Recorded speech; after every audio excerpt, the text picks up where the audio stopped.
Contarles a esta hora que la Corporación Renal Infantil Mater cumplió 24 años de vida. Ustedes se preguntarán cuál es la misión de esta Corporación Mater. Es la única institución en nuestro país que está dedicada a prevenir la enfermedad renal en niños de escasos recursos de todo el país. Para poder conocer esta obra en profundidad y las atenciones que realizan a los menores de edad y sobre todo los que padecen de enfermedades renales y toda esta obra que ha generado la Corporación Renal Infantil Mater, estamos en línea con el doctor Ricardo Yáñez, con quien vamos a conversar sobre la importancia de la salud renal, cómo prevenirla y también cómo ha afectado también la pandemia, por cierto, a las organizaciones sociales en cuanto a lo que ellos realizan para poder subsistir, como la recaudación de fondos, los socios, los eventos que ellos mismos realizan para poder juntar fondos y poder seguir con esta obra que es muy importante, y una de ellas es justamente la Corporación Mater. Estamos con el doctor Ricardo Yáñez y estamos en línea con él aquí en ADN Te Acompaña. ¿Cómo está, doctor? Bienvenido a nuestro programa. Buenas tardes, Nicolai. ¿Cómo estás tú? Bien, Yo bueno, bien por acá en el sur. Eso es lo más importante. ¿En qué parte del sur está en estos momentos? Yo tengo mi residencia en Concepción. Ya, perfecto. Así que me desempeño haciendo urología pediátrica en la 8ª región y trabajamos parcialmente en Santiago con mis colegas José Manuel Escala y Renato Gana en la capital. Por supuesto. Bueno, saludos a toda la gente de Concepción que nos escucha ahí en el 104.1. Doctor, vamos a partir primero de qué se trata esta obra llamada Corporación Renal Infantil Mater, que tiene, como le comentaba o mencionaba al comienzo de esta conversación, una labor que es única prácticamente en nuestro país y que es atender, que es prevenir todo tipo de enfermedad renal, pero especialmente en un público que también es súper vulnerable, y nos referimos a los niños y especialmente a niños de escasos recursos en nuestro país. ¿Cómo ha sido trabajar obviamente con esta corporación y bueno, obviamente cómo se trabaja por dentro, cómo se atienden obviamente a estos pequeños que padecen este tipo de enfermedades? Mira, primero yo soy uno de los voluntarios que participo en la corporación. Esta es una iniciativa que genera hace más de 24 años un colega y amigo, José Manuel Escala, junto a su esposa Soledad Alavés, quien es enfermera universitaria, y ambos mirando la necesidad que tienen los pacientes hospitalarios, pacientes de bajos recursos, particularmente hace 24 años atrás, cuando eran escasos los recursos en diagnóstico, ellos toman la iniciativa de iniciar esta corporación para reunir fondos y para ir en ayuda de estos niños con la finalidad de disminuir el daño en los riñones. Muchas de las enfermedades renales son bastante silenciosas, hay que ir a buscarlas, para lo cual generan esta corporación que en sus inicios tuvo una fuerte ayuda en todo tipo de investigaciones radiológicas, ecográfica, medicina nuclear y otras. Bueno, claro, tiene su centro de diagnóstico en San Miguel, hay una casa de acogida donde también reciben a familias de todo el país y se realiza, claro, justamente operativos quirúrgicos en regiones, y de esta manera se procura disminuir las listas de esperas y evitando el daño renal en los niños. Pero en general, tanto niños y adultos, ¿qué tan importante es la salud renal y cómo prevenir obviamente las enfermedades que afectan justamente a esta parte de nuestro organismo? Sí, efectivamente la enfermedad renal, cuando avanza y se transforma en una insuficiencia renal, pasa a ser una enfermedad muy invalidante para el niño y su familia, y mucha de esta patología es prevenible a veces con una ecografía durante el primer año de vida. Entonces la importancia que tiene esta corporación que nace inicialmente muy cercano al hospital en San Miguel, Ezequiel González Cortés, comienzan a aportar elementos diagnósticos para pesquisar precozmente las patologías en estos niños. Posteriormente se transforma, por ahí por el año 2000, en un centro de diagnóstico propiamente tal, 2004 en realidad, porque se comienza con la casa de acogida, es decir, pacientes que van de regiones, que van a hacerse un par de estudios y que necesitan quedarse en Santiago. El año 2000 comienza la casa de acogida, que le brinda al paciente y a la familia la posibilidad de pernoctar un par de días en Santiago mientras se realizan estos estudios. Ya el año 2004 formalmente comienza un centro de diagnóstico altamente equipado, es decir, contar, por ejemplo, con medicina nuclear gratuita o para los pacientes de bajos recursos, era prácticamente un lujo, no solamente para la población de San Miguel y de Santiago, sino también tenían acceso pacientes de todas partes de Chile. Ya el año 2013, en una larga reunión que sostuvimos en Viña, yo soy voluntario de esta corporación hace muchos años, se decide ir en ayuda del paciente que necesita una resolución quirúrgica. Y no teniendo que trasladarlo a Santiago, se opta por ir al lugar de origen del paciente de forma de poder resolver el paciente en su lugar, en su ciudad natal. Esto tiene una serie de implicancias porque operar un niño significa sacarlo de su medio, sacarlo de su casa, trasladarlo habitualmente con su madre, provocar una disrupción familiar. Imaginemos un paciente de la Patagonia que tiene que resolverse en Santiago y hacer su pedido de convalecencia en Santiago. Entonces, mirando una serie de problemas, se tomó la decisión, ¿por qué no nos juntamos y vamos los especialistas a regiones a resolver estos pacientes? De esta forma, hemos recorrido más de 23 hospitales a lo largo de Chile, desde Arica hasta la Patagonia. Se han realizado cirugías cercanas a 800 pacientes. Hay por lo menos 50 equipos quirúrgicos voluntarios, entre anestesiólogos, cirujanos urológicos.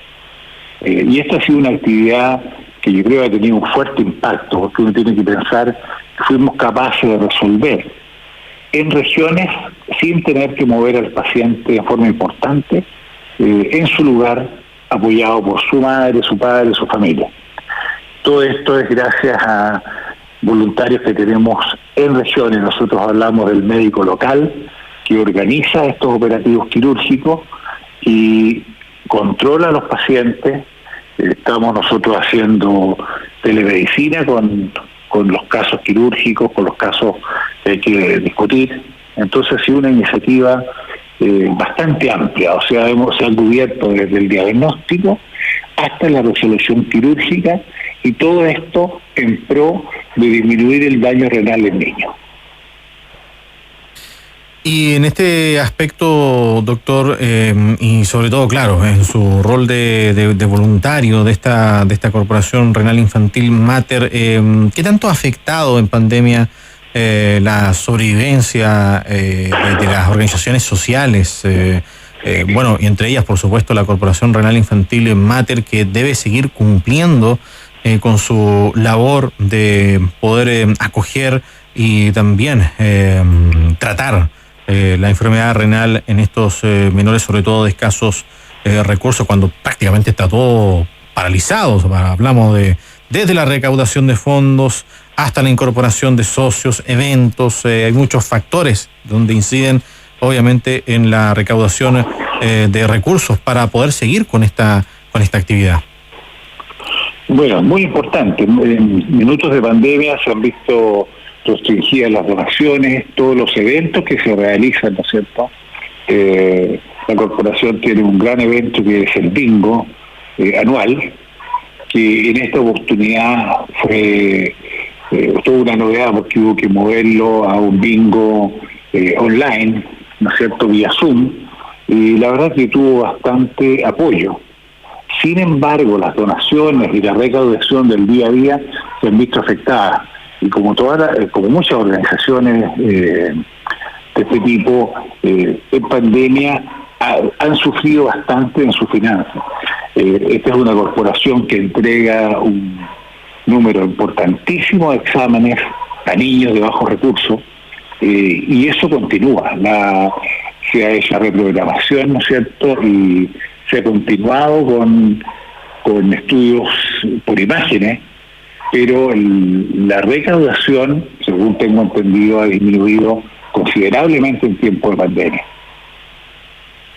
Y eso, claro, es una situación muy difícil, obviamente, para muchas organizaciones sociales, donde deben, como bien los mencionaba, seguir con su labor, como ha sido concebida, y en este caso, dedicar a prevenir la enfermedad renal en los menores de edad. Estamos conversando con el doctor Ricardo Yáñez, voluntario de la Corporación Mater, que nos ha atendido allá desde la ciudad de Concepción, en la región del Biobío. Ahí nos escuchan en el 104.1. Doctor, vamos a partir obviamente con la pregunta inicial que habíamos mantenido, obviamente, durante esta conversación, y es justamente la importancia de la salud renal en todos nosotros, o sea, desde los niños hasta los más adultos.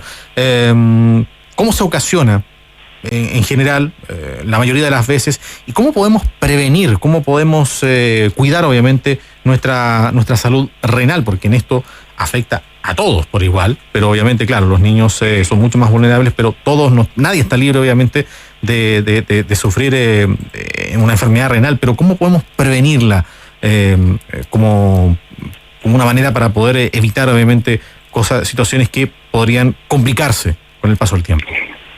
A ver, aquí podemos diferenciar en dos grandes grupos de enfermedad renal. Una enfermedad renal es la enfermedad propiamente tal del riñón, que está dada por diferentes factores. Hay algunos noxas o problemas, por ejemplo, el uso indiscriminado y no recetado de antiinflamatorios en niños. Ese niño que tiene fiebre y que se le dio algún antiinflamatorio no esteroidal, y eso perfectamente puede afectar directamente sobre el tejido renal, y esta es una enfermedad renal propiamente tal. Hay otras enfermedades que son congénitas.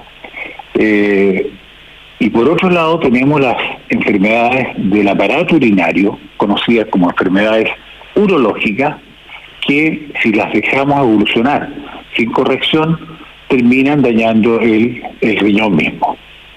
Ahora, en líneas generales, el uso de medicamentos bien indicados, una buena hidratación, una buena alimentación saludable. Si uno resume en una alimentación saludable, probablemente cumple todos los requisitos que necesita, sin excesos de sal, sin excesos de proteína. Ahora, lo que a nosotros nos concierne, hay dos tipos de médicos que cuidamos el riñón. Por un lado está el nefrólogo, que se dedica a cuidar propiamente tal el riñón, y estamos los urólogos pediátricos, que somos quienes corregimos todo tipo de malformación que afecta a la vía urinaria y que en definitiva daña el tejido renal. Desde el punto de vista de urología hemos tenido un gran avance con el advenimiento de la ecografía antenatal. Todos los estudios que se hacen en el embarazo y que se revisa en extenso el feto nos permite pesquisar una cantidad muy importante de patología urológica. Por lo tanto, son chicos que nacen y en las primeras semanas de vida nosotros hacemos un estudio y los catalogamos. Va a haber otro grupo de pacientes que pueden debutar a través de infección urinaria. Por eso que la infección urinaria para nosotros tiene un significado distinto. No es solamente una infección que hay que tratarla con antibióticos, sino que además implica tener que ir a estudiar por qué este paciente pediátrico se infectó. Y por último, tenemos pacientes en los cuales se hace una ecografía, idealmente el primer año de vida, justamente para ir a identificar que la vía urinaria está en condiciones perfectas. Hay estudios ya muy antiguos hechos en Inglaterra. El doctor Bob Whittaker en Cambridge demostró que si nosotros hacemos una revisión ecográfica en todos los niños en el primer año de vida, vamos a prevenir enfermedad renal terminal en una forma significativa. Entonces, yo diría que son esos aspectos. Ahora, si tú me preguntas qué receta para todos nuestros niños, primero el uso de los medicamentos bien indicados. No tiene nada de malo dar un medicamento para la fiebre cuando ha sido evaluado el niño y está correctamente indicado. Pero muchas veces nos encontramos que la mamá utilizó algún medicamento que tenía en la casa y eso puede afectar directamente sobre el riñón. La automedicación. La automedicación es particularmente peligrosa para el riñón en el niño y en especial todos los antiinflamatorios, antipiréticos, no esteroidales, que son fármacos que directamente golpean el riñón del niño. Claro, y sobre todo son muchos analgésicos, este tipo de medicamentos que son tan recurrentes, que forman parte del botiquín casero, pero sin embargo no nos damos cuenta de que muchos abusamos de su uso. Exactamente. Y las consecuencias que obviamente trae a la salud renal. Exacto. Y este tipo de, finalmente, doctor, este tipo de enfermedades o este tipo de afecciones que afectan, valga la redundancia, a nuestra salud renal, claro, lo vemos en la parte de los niños, pero ¿en qué edad de los adultos se ve mucho más notorio la afección de nuestra salud renal? A ver, si nosotros miramos a un niño que tiene comprometido su riñón, es un niño que va a tener algunas dificultades de crecimiento y en los periodos en los cuales a lo mejor logra pasar su vida pediátrica en forma razonable o mediana, pero con el crecimiento, cuando viene la adolescencia, se expresan más estos daños renales. Entonces, tenemos que tener la capacidad de identificar primero, tratar y proteger el riñón pediátrico desde muy pequeño, porque eso va a significar ofrecerle a ese niño ingresar a la vida adulta en condiciones óptimas para seguir su vida. Por supuesto que si nosotros tenemos un chico que ha sufrido una lesión renal, tiene un daño renal, eso lo va a acompañar toda su vida y en la medida que va creciendo, eso probablemente se va a hacer mucho más notorio. Doctor Ricardo Yáñez, de la Corporación Mater, muchas gracias por su tiempo y por acompañarnos, obviamente, con este tema tan trascendental y tan importante para nuestra salud y sobre todo para de los niños, que es justamente de la salud renal. Doctor, muchas gracias por su tiempo y estaremos en contacto. Muchas gracias a usted y qué bueno darle difusión a una corporación que está haciendo bastante en forma muy silenciosa. Por supuesto. Y vaya qué importante es la labor que realiza la Corporación Renal Infantil Mater. Doctor, muchas gracias por estar junto a nosotros. Muy bien. Buenas noches. Adiós. Buenas noches.